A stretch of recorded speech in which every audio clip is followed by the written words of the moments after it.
Namaskar. This is Arpan Mukherjee again. In this video, we will be discussing about the Indo-US ties in the 21st centuries.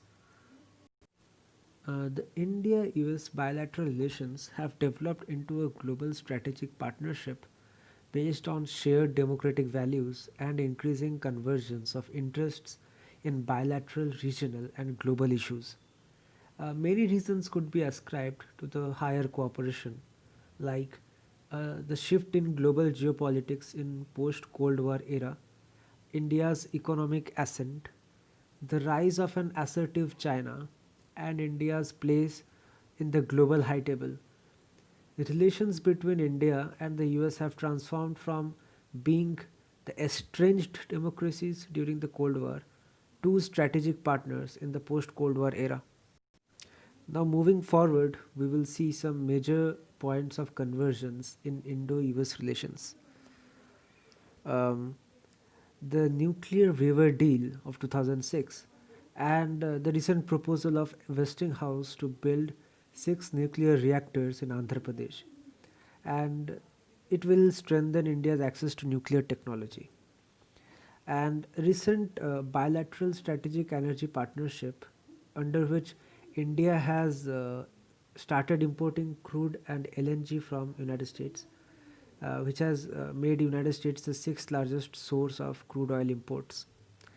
Then we will see the new 2 plus 2 foreign defense dialogue, where the defense and foreign ministers of both countries come in a single platform to discuss the bilateral ties.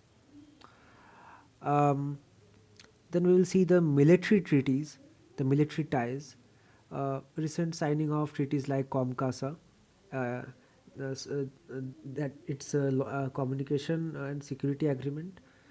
Similarly, LEMOA, GSOMIA, DTTI, these agreements will strengthen the military ties and recent placing of India in a privileged category of NATO and non-NATO US allies will ensure faster supply of cutting-edge military hardware like Apache, Chinook, Predator drones, etc.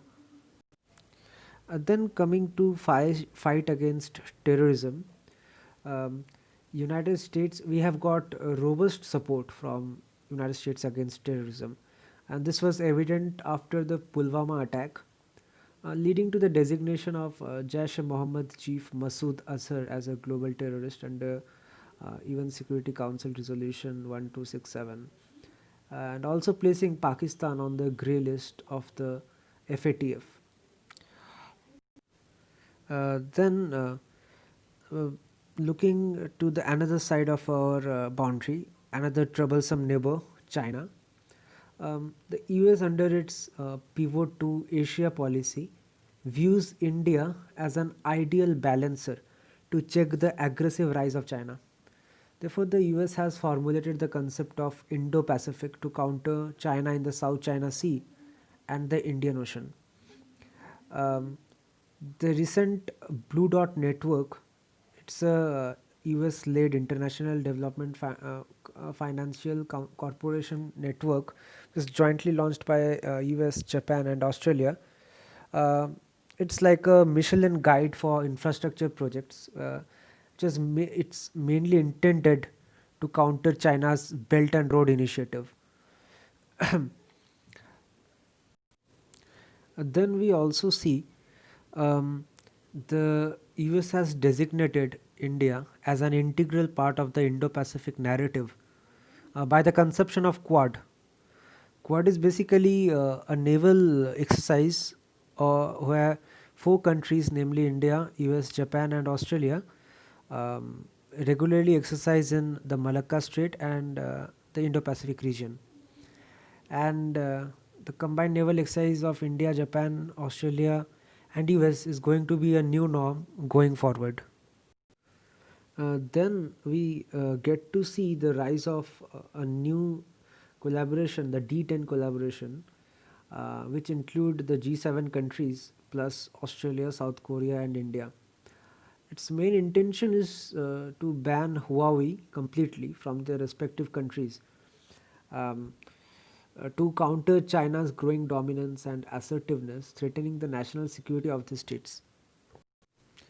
The D10 is basically jointly developing a 5G network uh, so that they can boycott Huawei's 5G network completely. Moving forward, the Indian diaspora. Well, the Indian diaspora is India's strength outside India. India has world's largest diaspora, about 17.5 million, and receives the highest remittance, about 80 billion, from Indians living abroad, according to Global Migration Report of 2020. But recently, the US President Donald Trump has issued a proclamation announcing his decision to suspend the non immigrant visas, including the most coveted H-1B visa, till the end of this year. It was most popular among the Indian IT companies. Indians have been receiving about 70% of these visas. Uh, the most beneficiaries were the software engineers working in tech companies. So this is going to be a temporary hiccup in Indo-US relation. Then discussing more such points of disagreements wherein India and US don't see eye to eye is the trade deal. The trade deal has been a major bone of contention between India and US. India has been referred by US as a tariff king that imposes tremendously high import duties. Mr. Trump formulated America First policy on the economic dimension, which mainly means reducing US's trade deficits with major trading partners, which includes India. And in pursuance of this, Trump administration decided to terminate India's benefits under GSP scheme, Generalized System for Preference. And the recently USTR, the United States Trade Representative, has underlined India's measure to restrict companies from sending personal data of its citizens outside the country as a key barrier to digital trade. There are some other minor disputes also regarding India's subsidies, food subsidies, which are currently being pursued in WTO. Then we will see the US Pakistan equation, where US has softened its position on Pakistan in the last 7 months, mainly due to the role of Pakistan in the Afghanistan deal and the post US exit from Afghanistan.